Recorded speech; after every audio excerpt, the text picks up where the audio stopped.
Trans kids and their parents are under attack in America today. Couple that with navigating finances for trans families, it can be a daunting task. You're listening to Queer Money episode number 454, and today we're joined by one of the founders of Modern Husbands, of which we're board members, and host of the Modern Husbands podcast, Brian Page. Brian shares insights into what it's like raising trans kids in America today. Brian's a National Educator of the Year by the Milken Foundation and Ohio Department of Education, a CNN Money Hero, a CE Forbes Award winner, and a former working member of the U.S. President's Advisory Council on Financial Capability. And most of all, he is an ally for the LGBT community.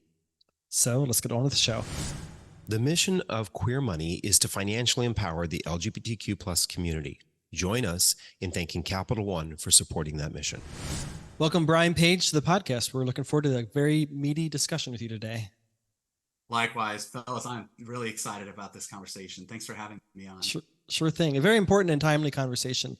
David and I talk a lot about LGBTQ issues, and we talk a lot about trans issues, but we ourselves personally don't have a lot of trans people in our lives. We have a couple of acquaintances that we do connect with regularly, but we definitely don't have any trans children in our lives, and we don't think that much of our audience does either. So with your experience in being a financial educator and actually working with trans families to help navigate the financial nuances of being parents of trans children in America today, no doubt you have a lot of experience in what they're going through on a more day-to-day basis, being parents of trans children in America today. So we're kind of talking a little bit before the episode started recording.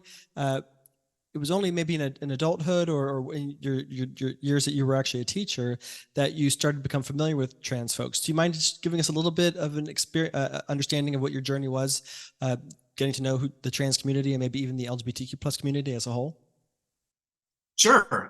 Yeah. So like you said, I was a former school teacher. I taught personal finance and economics in high school for 15 years and really enjoyed it.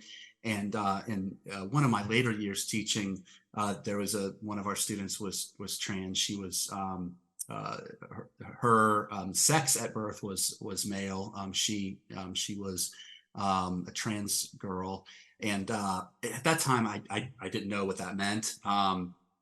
It was explained to me, and I just frankly, I don't, people are who they are. It doesn't really impact kind of like how I see things. I just, a child's a child and you just want to be, supportive. And, the child just didn't have supportive parents at home. Well, the opposite of supportive parents to home.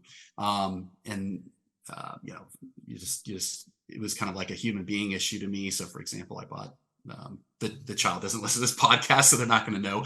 I contributed to this kind of pass-through fund to buy their prom dress because they didn't have the money to buy a prom dress.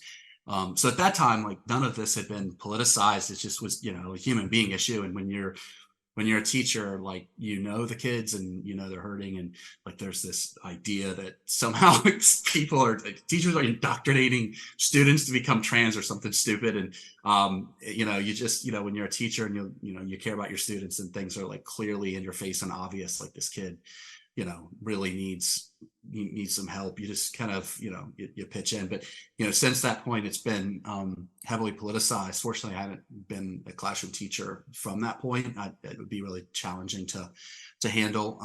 But my relationships with the trans community have evolved since that point, in part because there's a group that I meet with monthly where we discuss kind of the financial implications of working through certain state laws that are passed and how like those manifest into their lives and what they can do about it.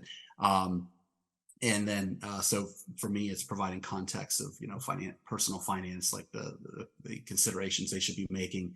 And then I had a, extremely close friend who has a trans child. And I was like their outlet for just having conversations about what it was like to go through the process to have a trans child that came out when they were like 13 years old.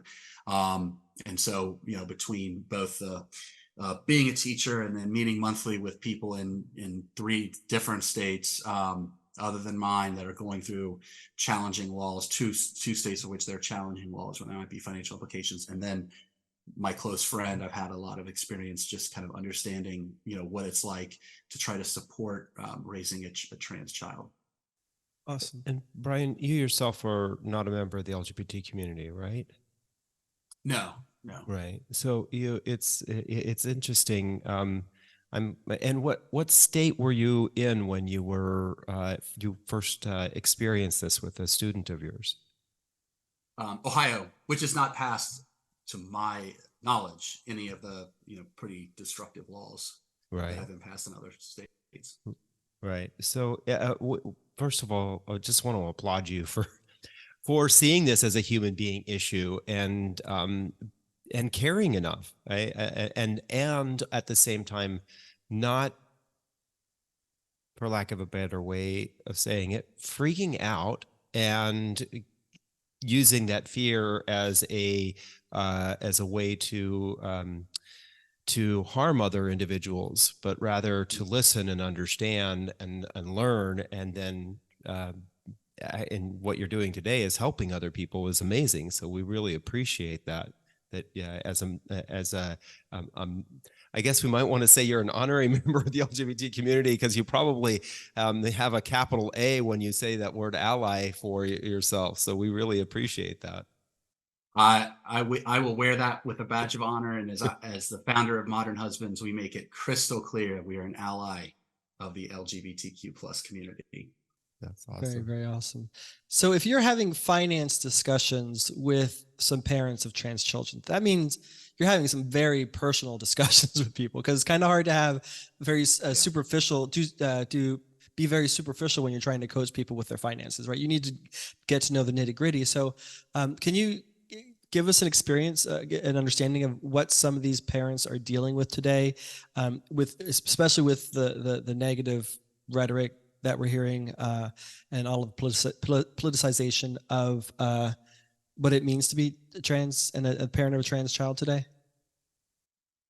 Yeah, I think, on one hand, I think that it is progress that more and more teens are understand what trans means, and that now that they understand it, they can better understand themselves, and they can work towards becoming who they really are inside. So that is a positive.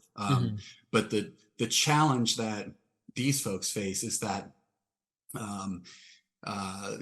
unfortunately, politics has manifested into something far beyond like fiscal policy conversations. It's really just this unfortunately kind of like this echo chamber in one area of just like hate and fear, because it is that emotion is driving votes, or it's driving tribalism, and those parents and the kids feel it. They're not deaf, they're not blind. They can they can turn on television and they can see it. They can hear the kids in the background talking about it, kids whose parents maybe are ignorant to what trans children, what that even means, and their only exposure to that is from people who misportray it or unintentionally. And so there's that has created this kind of like environment of not just misunderstanding, but just kind of some anger, fear, and the worst is when they use religion as a weapon for moral judgment, because the kids hear that too. So unfortunately, 15-year-old children are in the crosshairs of political infighting, because they can't defend themselves, and so they are a tool of being teared, because that is convenient for some political folks. It's interesting how when lack of information triggers fear, we oftentimes want to unload that fear onto someone else and make them fearful, right? And that's kind of the way I see things happening right now is when I was in college, I had a human studies class, and we had a girl in our class who was relatively new to the United States from Pakistan. And I remember us having a discussion about homosexuality, and she said, I didn't know what that word was. I didn't know what gay or homosexual was until I moved to this country, because we don't have a word for that in our language. And we just don't, that word, we just don't talk about it. There's nothing, there's no way of discussing it, because we just don't have a word for it in our language. Obviously, that doesn't mean it doesn't exist there, but it's just not there. And I think that when we don't know about something and we hear about it, it can trigger these kind of responses of fear, and then we take it out on other people. And it's so sad that that's what we see happening today, that people who have no understanding or no experience or no desire to learn are then shifting that lack of, I'll just say ignorance, that ignorance into fear, and then fear into political action or attacks on others. Yeah, exactly. That is what my friends and their children are experiencing. Tired of all the credit card offers you get from your current credit scoring app? Download CreditWise by Capital One today to avoid them. Do you and they think it's about protecting the children, like it's being positioned by some, or do you think it's really about trying to gain votes and money and power? I mean, I would be speculating, but kind of like looking at it from a 50,000-foot view, if you're talking about something like this that has very little impact on most people's lives, if at all, and making that the centerpiece of your political campaign, you have to ask yourself, well, if they want to talk about that, what don't they want to talk about? Right. Because there must be some things they don't want to talk about that actually are meaningful to everyday people, and perhaps their platform isn't in their best interest. Right. Like actually having policies that help people. I don't go down that path, but I wouldn't be surprised having to have real conversations with your children, right?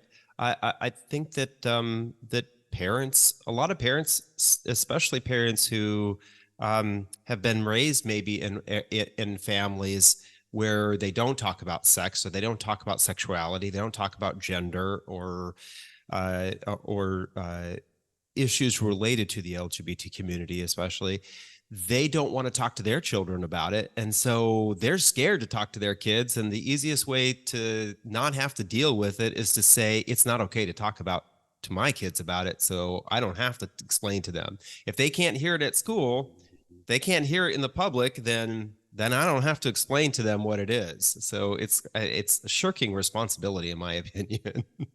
That's a great way to put it. Yeah, absolutely. So can you share what the parents, you said, I'm sorry, well, you said earlier that the kids are kind of picking some of this rhetoric up. Do you have any sense of how the kids are feeling or their perspective on things, especially as we're heading into the election, and it seems to be getting more and more tenuous? Yeah, I mean, I can just share like anecdotes that really stick out, because this started, like, I want to say like 4 years ago, maybe, but it was around, kind of like the 2020 election. Just things like, hey, I know what your name is, but what's in your pants? Like, those are the kinds of comments that, a middle schooler would say to another middle schooler. The in my experiences with my friends and their kids, the challenges are usually more difficult in dealing with the adult world. It seems like the kids, in most cases, particularly as they get into the high school years, the kids themselves aren't nearly as cruel as a group. Really? Yeah. Yeah. Oh, And where I wow. taught, in that certain issue, I got like literally none of the kids cared. Nobody said anything to the trans child. They're like, okay, whatever. Yeah. That kid was not bullied by the students. Wow. Wow. Kids in my school were It's vicious. Yeah, exactly. yeah. I'm still trying to get over it.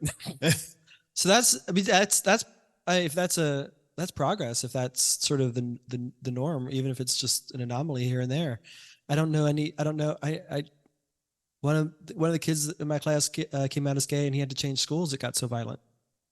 Wow. So I Yes, small sample size here, but where I taught, it was a very conservative community, and the students, nothing. wow, Interesting. that is hard to wrap my head around. I That's wonder. great, but Yeah, I wonder in general if that's because at that age, a lot of kids are looking for acceptance. They're looking for identity. They're looking for people to uh, respect them as they are transitioning into being adults, right? And so they're looking for, and they maybe have some compassion towards each other that as adults we don't have towards each other anymore. I guess, yeah, that's so there alone is if that's kind of the norm in schools across the country, it's a little bit of It could be. progress. Yeah, and I'm just sharing what my experience has been with our parent group and then Sure. my friend. But I've always had a kind of a feeling of, and I've acted on this feeling by intentionally sending our children up until a certain age. Now they go to a typical high school, but to the most diverse environment possible, because you typically fear what you don't know, Mhm. and if you grow up just knowing all different types of people, then the garbage that you see about trans kids Yeah. being possessed by the devil, or all these crazy things that you see on some social media, the kids just kind of almost chuckle at it, like, that's stupid. My Wow. friend John's awesome. So I do feel like that, um, that because there are more and more children that are coming out, and the children around them know them, that there's a lot of shoulder shrugs. It's like, I'm hopeful that in 30 years all this hate will be flushed out, Yeah. or most of it. Yeah. Your lips to God's ears. Yes, exactly. Here. Yeah, yeah. Well, that's what we often say. Like, if you look at more and more studies show that the younger generation tend to, more of them report being queer, and so if that trend continues, I mean, I think the last study we saw was about zillennials or centennials. I don't know what we're calling them, but the youngest generation that they could survey, reporting so many of them coming out as queer or identifying as queer, the odds are in our favor. And so if that continues, like, to your point, maybe all this will be erased because suddenly we have a much more understanding populace in the country that have known LGBTQ plus kids their whole lives if they're not LGBTQ plus themselves. Yeah. Yeah, it'd be great. So let's dive into some of the finances about this. So it's expensive being a parent today already. I think the USDA, is it, what the reports on the cost of raising a child is like over $200,000 from the age of birth to 18, and I don't know how American families afford that, looking at wages and salaries. But then you add on those parents who have trans children. That must be exponentially more expensive, because especially as you were saying before we started recording, some of the people that you're working with, they're sort of thinking that they might actually have to leave the state in which they currently reside. Moving is not cheap. So can you give us a kind of an understanding of what the costs are there? Yeah. So that study from USDA it's 250 for middle income, but obviously it's all over the map depending on like where you live, and in particular that if you feel it's necessary, the cost of education. Do you send them to private school, college? Because that figure does not include that. Yeah. So, for example, if you're going to help your child go to college, it does not include that. Right. Yeah, so just kind of starting at the probably the best way to start is with my close friend when his child came out. The first thing is when a child's 12, 13, or 14 years old, as a parent, you just fear that they don't understand. That's it. Like that, at least from my friend's perspective, he looks at the world like I look at the world, and my wife looks at the world. We don't care if our child's gay, trans, whatever. It really doesn't matter to us. And our kids know that. We're Quaker. We did one of Ohio's first gay weddings. So it's just kind of like a part of who, we are. But there's still, like, in the back of your mind, when a child says they're trans, you think as a parent, like, do you know what that means? You could be gay. And maybe that could be because it's easier for a parent to understand what gay means. It's more being simply gay is like in society is far more understood. So there's that first challenge of, like, is our child confused?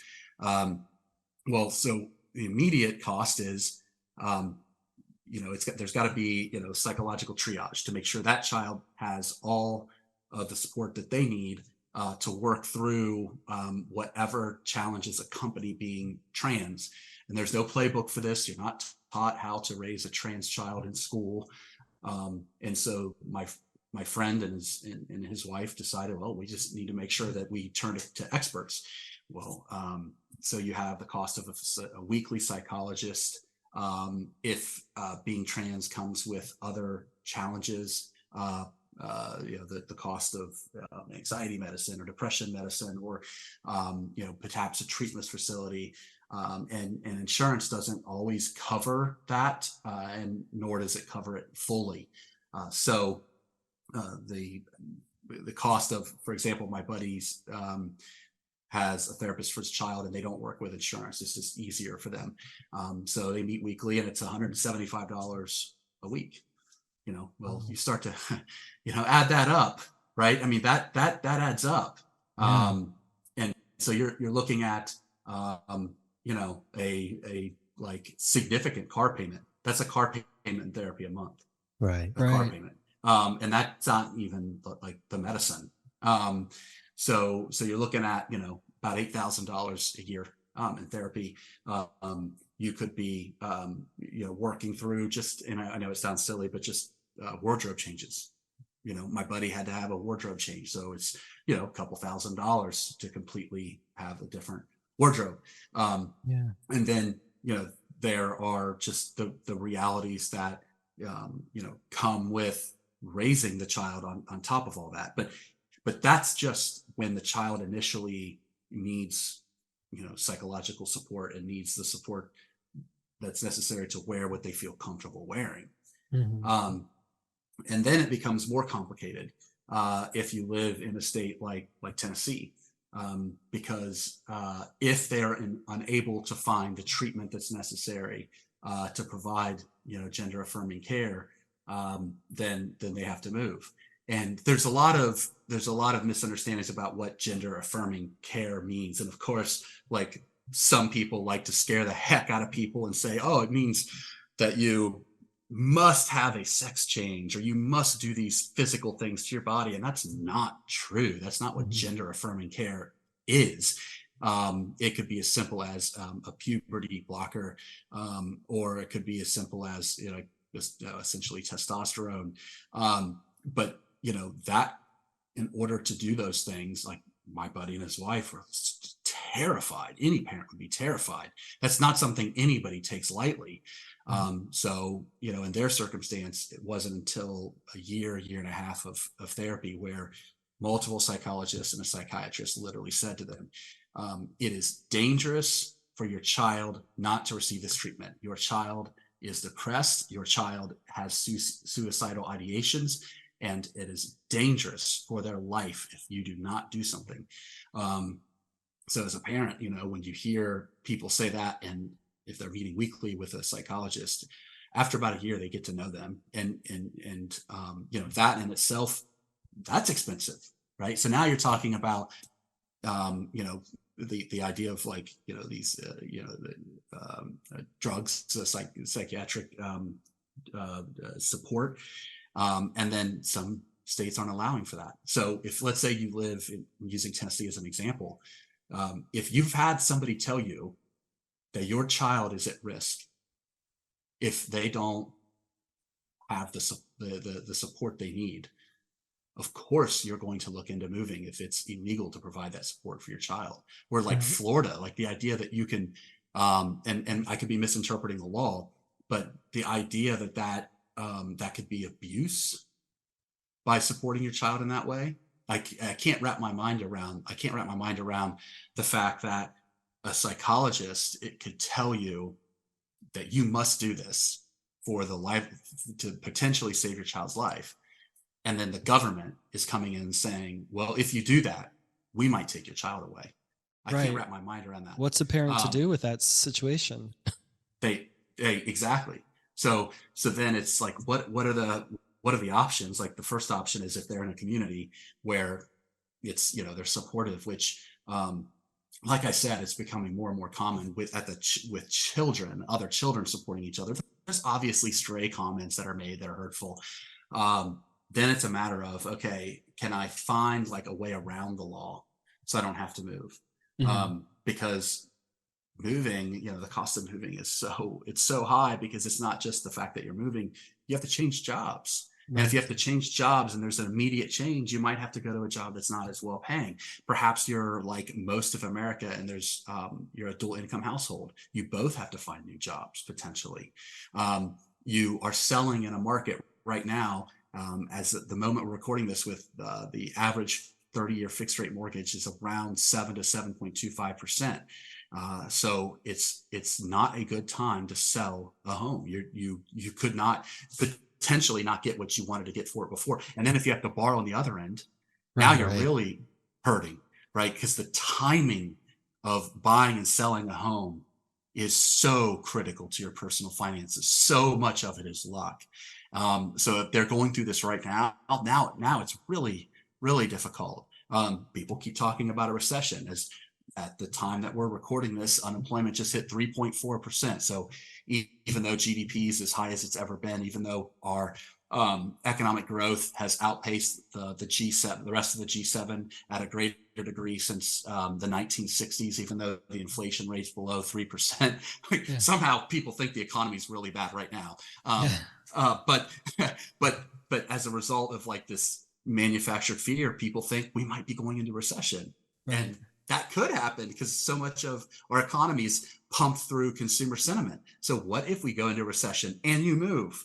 So anyhow, I know that I'm, kind of diving into like these ominous details and ways of thinking, but they're the types of considerations that you have to make if you're going to literally pick up your roots and go somewhere else, not because of an opportunity. That's important. But because you must do it for your child, so you have to seek out other opportunities. Right. Brian, it's very interesting. And as I'm listening to this conversation, I'm thinking to myself, absolutely, of course, the child needs some psychological care, but don't these parents sometimes need it too? I mean, it's a lot of stress. What's going on in their brains is probably they may need some help themselves to be able to wrap their head around how their lives are going to change. I know that when I came out to my mom said, "This is not my fault. You're not going to blame this on me," and it makes me think that I'm not sure if other parents of trans kids are feeling this. And do these parents themselves, are they incurring costs by the support that they need, right? Are they going to therapy? Is there something that parents need to also consider when they think about when this happens? That's a really great question, an important one for the listeners. I think first, it's heartbreaking to hear that that's how the reaction of your parent. That's not the reaction that my friend gave, or that the group that I'm in. They don't think there's something like wrong with their kid. They just know that it's something that they don't understand. The there are support groups like PFLAG is a common support group. You obviously have um, other support groups for men now. The the it probably would be helpful for parents to see a therapist to understand it. My buddy did with his wife, but I think the biggest challenge that he went through, that our listeners just need to brace themselves for if they have a trans kid that came out in the later years, which is at like 13, is there's going to be a grieving period, because they will have a new name and their old name it's called a dead name, which is obviously sounds like dark, but it probably is the best way to describe it, because they don't want people to be aware of their previous selves. So the grieving period is, when the child asks to have any past, pictures just taken down from social media, past pictures before they came out, taken off the walls, anything that could serve either as a reminder to them, or as a clue to people who are new to your home that you were somebody else before. Those have to be gone. So, your child's not dead, obviously, but what your child, at least what you thought your child was, is gone, and those memories, those physical memories are gone. So, with that that what's become common is that there's some grieving for parents. I was not aware of that. It makes sense, but I never considered that before. Yeah, I think I'm wondering, do you think that we'll get to a point where we will be able to celebrate that whole experience of transition, that it will be Oh, that's a good okay for question. some individuals, Like a celebration of life? right? It is 100% okay for you to have experienced who you were and who you are now, and that we will, that would be my hope, right? Is that, I know this is I'm very probably utopian, You're an altruistic. optimist. My shirt says optimist, folks, for those of you who are listening. But wouldn't that would be the perfect scenario, is that when someone does decide this, that it doesn't have to be I need to hide who I was. I don't want to see that, and that there can be this celebration that you have transitioned and you are who you are today because of the experiences that you have had in your life, and it's okay. I love that approach. I think for our listeners, I don't know if there's a better way um, to turn what could be a challenging circumstance into a really positive one. I like it. Let's hope that happens. Yeah, exactly. So earlier you were talking about some of the financial unique categories that some of these parents are dealing with in terms of their finances, but you're coaching them as well. So what advice are you giving them to help navigate this? I mean, these are some considerable costs. I mean, people get very excited about the child credit of $2,000 child credit, right? Right. So, but if you're talking about like $8,000 in expenses plus, I mean, I don't know where we would come up with $8,000 right now ourselves, right? That's a whole different ballgame. How are you helping the people you're coaching with navigate this? I think just providing the information that I'm aware of, and then helping them collect that information for them to decide what makes the most sense in their circumstances, and for them to consider all of the different angles. So just not just the psychological costs of, or the cost of psychological support, psychiatric support, but also if you live in an area that's perhaps not supportive, or if you're planning to go to college, if your child's going to go to college, there are significant safety concerns. So, somebody who's trans is 4 times more likely to be assaulted.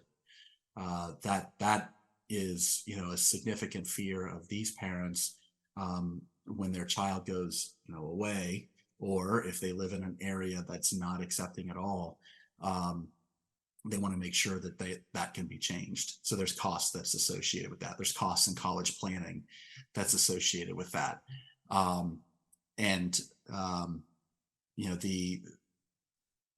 The idea that also the path from living at home, then going away, whatever it may be, a trade school, college, whatever it may be, that path looks just like everybody else's is probably not right. You should probably recognize that there could be some turbulence, and then you have to have a discussion of whether or not you're going to be the parents who, for whatever reason, once they graduate high school, they're like, okay, the financial faucets are now turned off. Are you going to do that, or are you going to continue to provide support? If so, what does that support look like?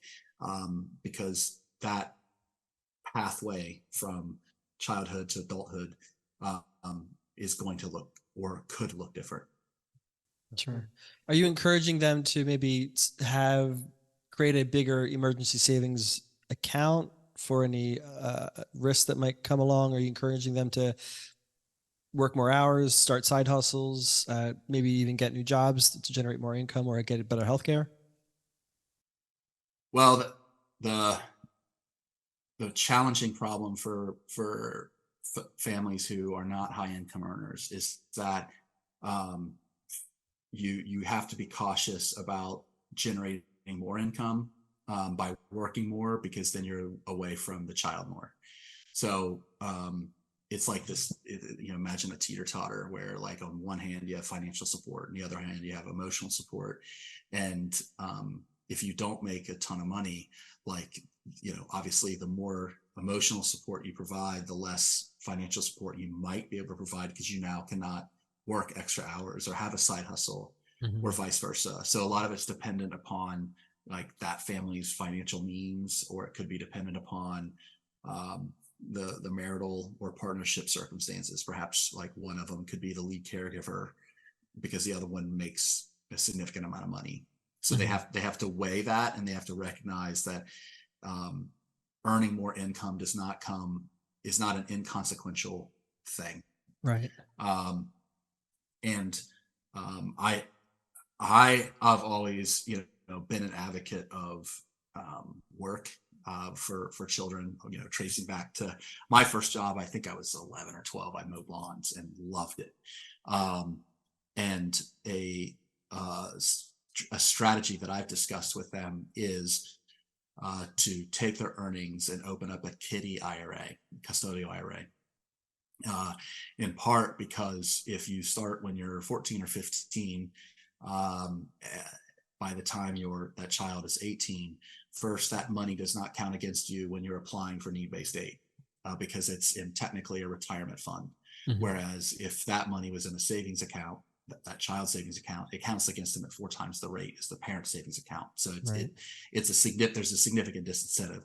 But what that can do is create kind of like this cushion for the child that's beyond a 529K that a parent might have, but a cushion for a child for them to decide what they want to do. Because it's a Roth, you can pull the money out that you've contributed without a penalty, not the earnings. But the beauty is that if you're 15 and contributing to a Roth, you're never going to really pay taxes, because you're making less than the standard deduction. Right. So it's not like you don't need the tax deduction. So it goes in basically tax-free, grows tax-free, pulled out tax-free. So that is a way to be able to put aside some money where they can kind of have their own journey, can afford their own journey. And a trick could be that the parent could still provide those earnings to the child. So the pass through could be this: if, let's say, the child earns $3,000, they can put $3,000 in the Roth, and then as parents, you can just say, "Here's the $3,000 you earned."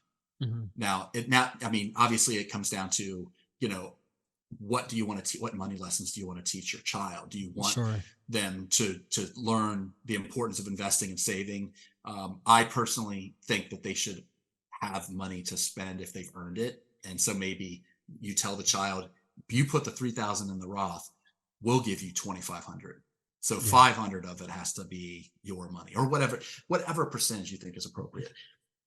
So I bring that up because it's just a way to, I don't want to say hide money because it's not illegal, but you start doing the math on a few $1,000s at 14 and 15 and 16 and 17 and 18. I mean, that really adds up, and that buys you, a significant cushion upon graduation if you don't want to go to college right away, or even if you do go to college, you have some money that you can draw from. That's not in a bucket that can be penalized for need-based aid. Yeah. And I'll add, there are benefits if you are a parent who is employed or owns your own company, and you can have your child work for you. There's tax benefits where you're basically paying your child, but it's looked as not a income for them, and then they can put it into an IRA. There are all sorts of I'm going to just say it. These are loopholes, right? There's loopholes that any of us can take advantage of. Even if your kid is only making $500 to $1,000 a year because they work for you for a couple of months in the summertime, figure out what these are. If you can employ them, definitely employ them. Would you say this is one of the tactics that you are encouraging these parents to use when it comes to surgical costs? We know that most doctors are not encouraging individuals to go through surgical transition typically until they're over the age of 18. Very rarely does the media on the right would have you believe otherwise, but typically we're not seeing these surgical transitions happening until after the child has reached the age of 18. Is this one way you're encouraging parents to help prepare their children financially to do this maybe on their own? So my advice has been just to be a really savvy consumer of understanding your health insurance options. So what's covered and what's not would vary from plan to plan, and so they need to, when the time is right, make sure that they've at least been considerate of different options. So one option could be that the child has their own health care. Like, for example, with my oldest child works at Starbucks, and his healthcare is awesome. I don't know, like, he's just a barista, and it's unbelievable. Like, I wish we had their healthcare, his healthcare, and perhaps he's on his own. And I'm sure, everyone, your listeners, are well aware that you can stay on your parents' plan until you're the age of 26 because of ACA. So maybe your healthcare already covers something like that, so it's not necessary. But just to be for those parents, when the time is right, to be savvy and to find the right plan that fits for that child. Yeah, makes sense. What more do you think our nation's leaders could do who have a genuine desire to help the trans community? Like President Biden, what more could our leaders do to actually help the community?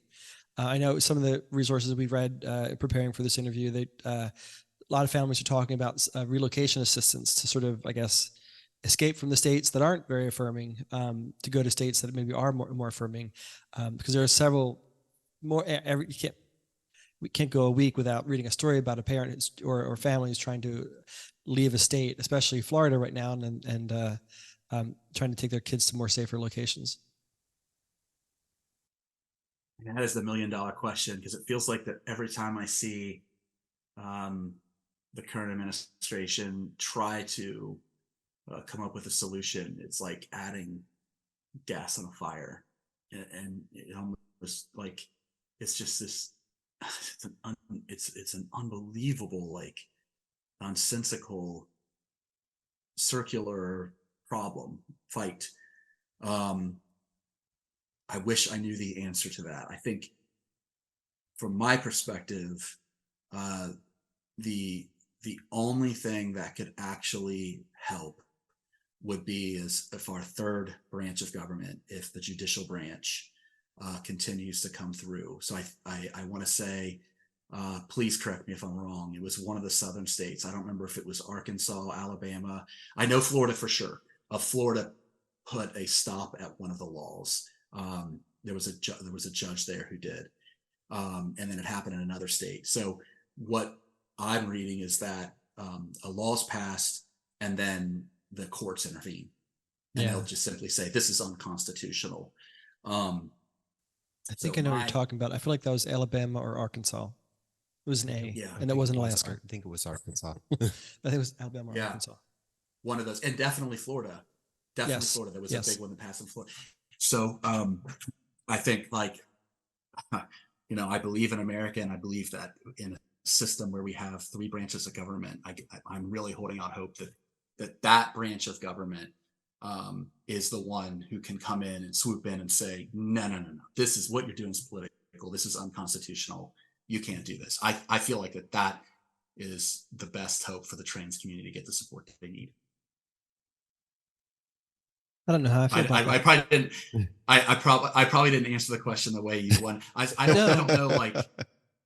Like every time, it's just this. It's almost like it feels like if you're politically supportive of the trans community, I every time I see them do something to help, I look at them and think, God, it's like you've got this shovel in quicksand, and like everything's just, you're going deeper and deeper. Even though you're trying to be so supportive, it's getting harder and harder. It's getting more and more combative, and it's a significant frustration.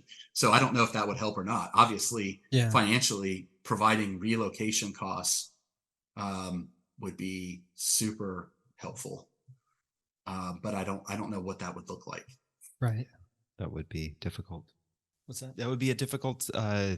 I think that I agree with you. I think it would make things very contentious, and I think it might be more difficult to manage something like that than we think, just because of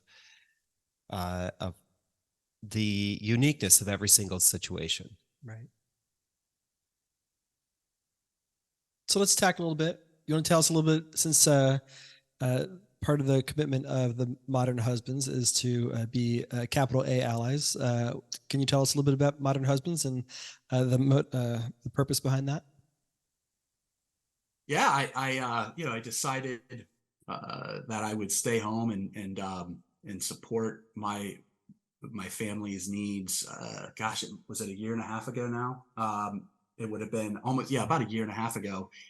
Because of just a number of circumstances that we just needed really one of us to be flexible in their careers. And I followed my wife in her career when she earned another promotion and left teaching to move to Atlanta. And what our family needed was just at least one of us to be flexible. So I Googled like how to be a great husband, something to that sense, because full disclaimer here, I was a terrible husband. I worked like 80 hours a week for the first like 15 years of our marriage. I'm just the typical protector, provider kind of like mentality, where I was clearly the breadwinner, and my head was down and I was focused on my career. And when it came to parenting, obviously I enjoyed parenting. I enjoyed the sports element. I enjoyed being at their activities.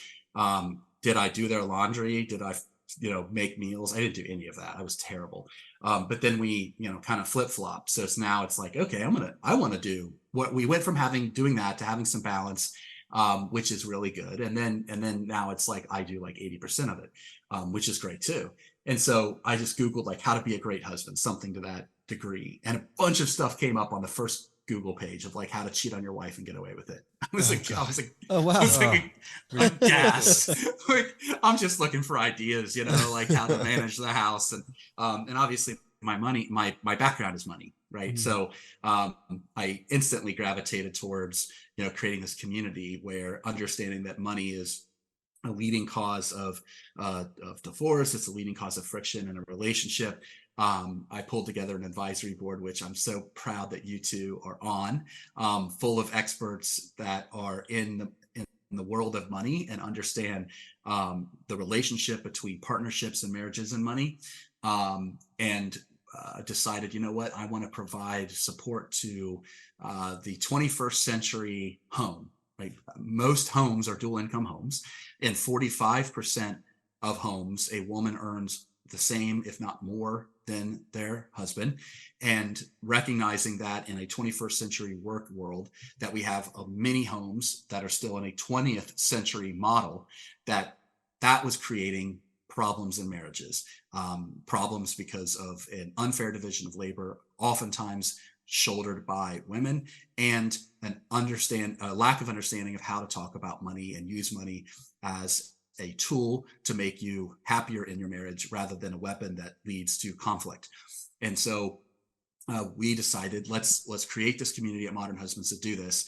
And I wanted to make it very clear, because there's like a lot of husband support systems.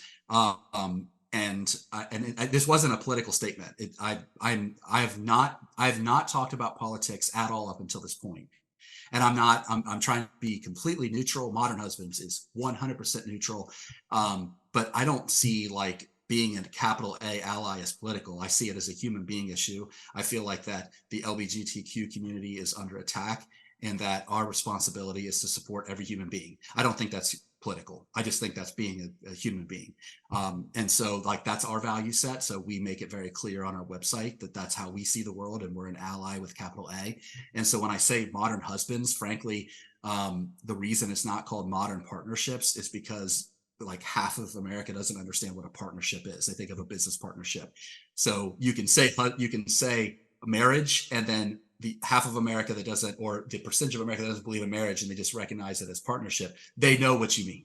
But so we make that clear on our website. This is partnerships. This is marriages. This is all folks, husbands and wives, etc.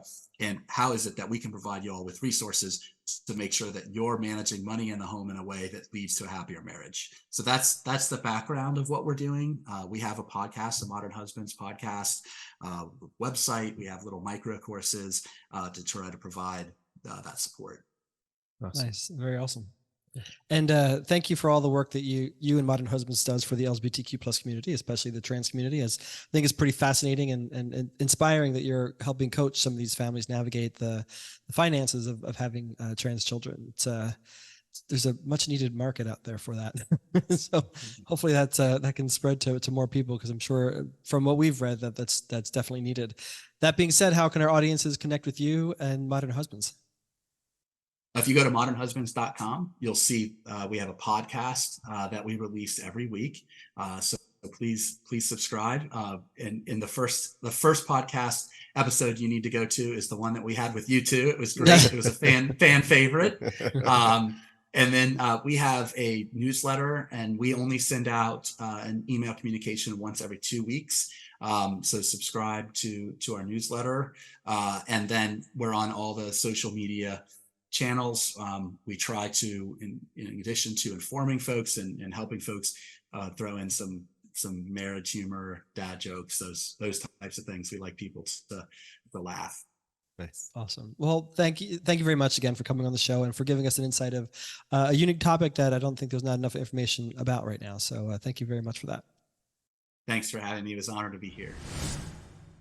Start your journey to financial independence with a checking and savings account that doesn't nickel and dime you with fees. Get a Capital One 360 checking or 360 performance savings account at Capital One today.